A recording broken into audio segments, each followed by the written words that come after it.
Hi! To reduce the chance of arm injury, as a general rule, play with the heaviest racket you can swing comfortably, playing for a couple of hours without your arm feeling tired. A frame that has more mass absorbs more shock caused by off-center hits. When a frame has less mass, your arm absorbs the shock, which can lead to injury. In addition to more comfort, adding weight to your racket can enhance your playing experience and your performance on the court. And if you're the type of player that likes to tinker with your racket, I'll share a guide that will help point you in the right direction on the road to racket weighting. All right, let's get into it. In this video, my goal is to give you a quick start in racket weighing and how to do it without a swing weight machine. However, if you'd like to dive deeper into the content that I'm covering throughout this video, I'll highlight related videos and provide the links below. Or you can go straight to my Customize Your Racket playlist and you'll find them there. All right, so let me explain the 6 locations where you can add weight to a racket. And the first 4 are in the head, sometimes in the throat, and the last 2 are in the handle. So for location number 1, we're looking at the head at 12 o'clock, highlighted by the red here. And the applications or the things that you'll use to apply weight, I have various here. Most typically is the lead tape, and I have 3 different widths. I have 1 inch, half inch, and quarter inch. Probably the half inch is the most practical because typically what you're going to do is if you want to apply it to the inside of a frame, you can cut this in half into the quarter inch width. And so when you apply it, it typically will look like that on the inside of the frame. The only time I use the 1 inch one is when I add weight to the handle and I just want to get a lot of weight in there. But again, the half inch is the most practical. The next application would be using tungsten if you want to use a non-lead option, and it has twice the density, so you only have to use about half of what you would cut off on a lead tape. Another option is copper tape, and it is a non-lead, of course, so it's not as dense as lead, so you will need to cut a little bit more. It is very stiff, however, and it's not as pliable, so that's the only downside. It's kind of cool though, the color. That's a different color. Now here's another option, and this is a silicone strip. It comes pre-cut in 3 grams of weight, and it's in this H configuration because typically what you're going to do is put it on the inside of the frame, and it'll look like that when you put it in there. So I find this useful when I have a client that's trying weight for the first time and I want to experiment by moving it around. And what's good is that this can be reused if you peel it off carefully. The only thing is it does only come in 3 grams, so if you had to use less, you could cut it in half and do it that way. So this is a very good reusable option. I have another one here, which I'm in the process of experimenting with. So you might see this come up in a future video, but this one is made out of sorbothane. So this is another option here, possibly. So anyway, those are the applications of what you can apply in the head of a racket. All right, so let's take a look at this chart, and I have attributes, applications, which I already talked about, and the weights and the difference in swing weight when adding weights to these different locations of the racket.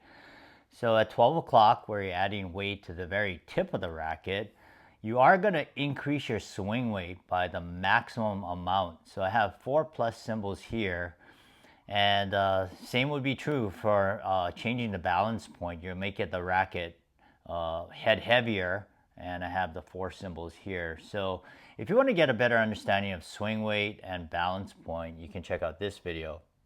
By adding weight to the tip of the racket, you're going to maximize your power. It's ideal for topspin hitters, and it also expands the sweet spot a little bit higher in the string bed.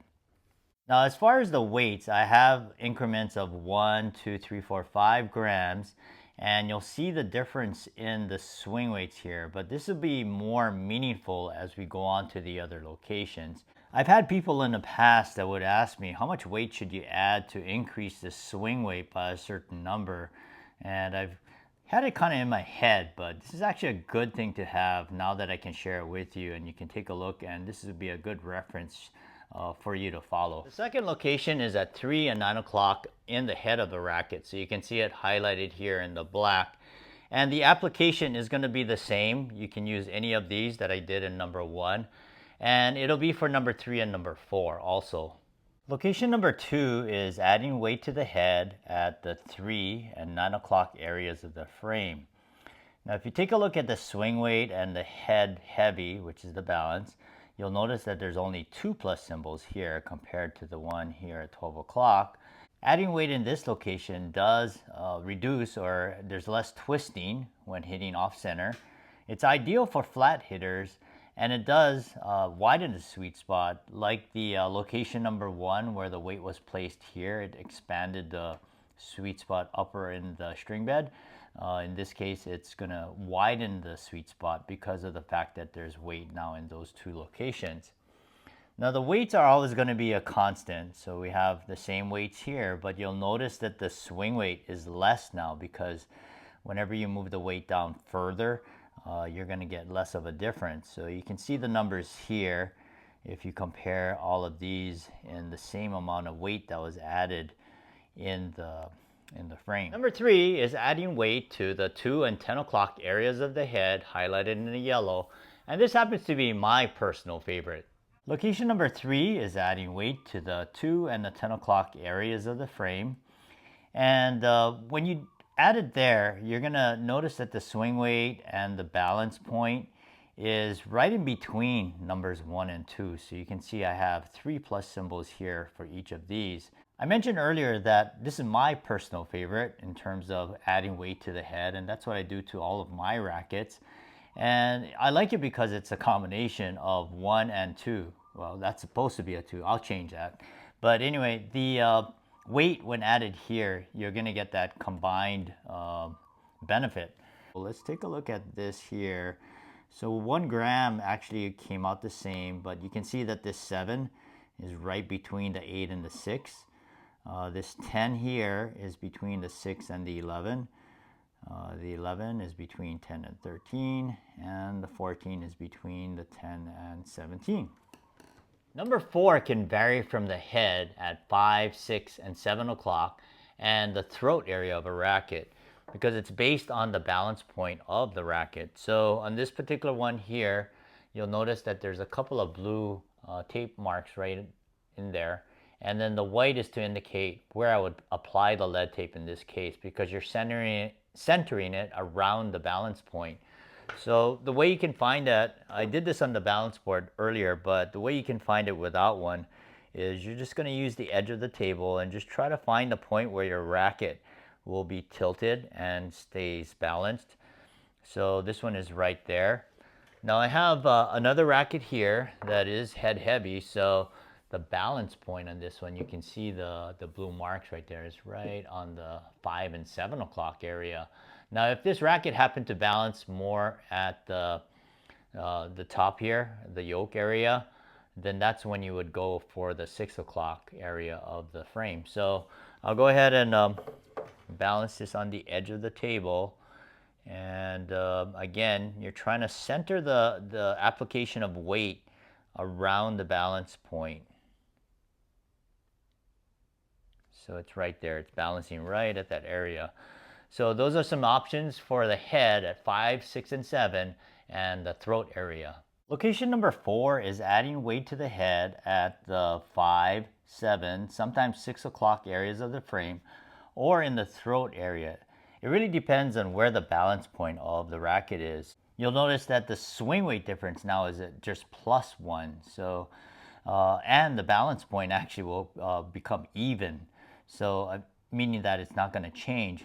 By adding weight in this area of the frame, it's going to improve the plow through, meaning that when you're hitting a ball, it's, because of the added mass, when swinging your racket, it's not going to slow down as much when hitting through a ball. So if you don't want to increase the swing weight, but you just want to overall add weight to the racket, this would be a good location for that.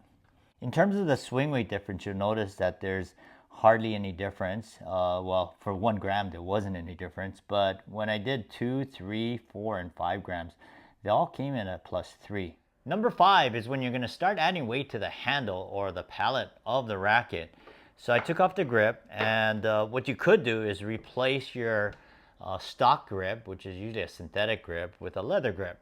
And the leather grip does weigh about 10 to 15 grams more than what comes on your racket in stock form. The only thing about a leather grip is that it does have a very firm feel and it's not as cushioned. So if you're okay with that feel, then that would be a good option for adding about that amount of weight. The other option is you can control the weight by adding as much lead as you want, either at the top of the pallet or you can line them along the pallet. And I did another video where you can check that out. Number 5 is where you're going to add weight in the handle, and in this case on the pallet of the racket. So I have a grip here that has an overgrip on it, so you can't see the pallet, but it's not going to change the swing weight. The reason for that is you'll see this green tape here. That's where the racket is mounted on the swing weight machine, and it's about 10 centimeters from the butt cap and to that area. So if you put your hand there, that's basically why it's at that point. So by adding weight anywhere on the pallet of the racket, it's not going to change the swing weight. It will, however, change the balance point, and so I have that here. It'll make it more headlight. The attributes for adding weight in the handle of a racket is to add stability to the frame and to give it a more solid feel. And in terms of adding weight in this location from 1 to 5 grams, you'll notice that the readings on the swing weight didn't change at all. Finally, number 6, where you're adding weight to the handle, you're going to inject either silicone or tungsten putty into the shaft of the racket. So you'll see that this one here is silicone. And what I did is I stuffed it with a cotton ball first, and then that's to create a barrier so that the silicone doesn't go oozing down the shaft. And then you inject the silicone and weigh it along the way so you know how much you're putting in there. But that is a permanent solution. It's really hard to take out silicone once you put it in there. The other option, this can be removed if needed, is tungsten putty. So the same thing, you put the cotton ball in there and you just pinch off and weigh what you need, and you just stuff it into the shaft of the racket. Finally, for number 6, when adding weight to the handle but inside the shaft, because of the fact that the weight is located further down the racket, that the only difference here is that it is going to make the racket more headlight. You'll notice that the swing weight is still at 0. The stability and solid feel, same as number 5. And again, you'll notice that there is no difference in the swing weight when adding weight to the handle of a racket. Now, with all this talk about adding weight to your racket, what if your racket is too heavy? Is it possible to make it lighter? The answer is yes. However, you may not like what you have to do to accomplish this goal. Thanks for watching. Happy customization, and let your strings play.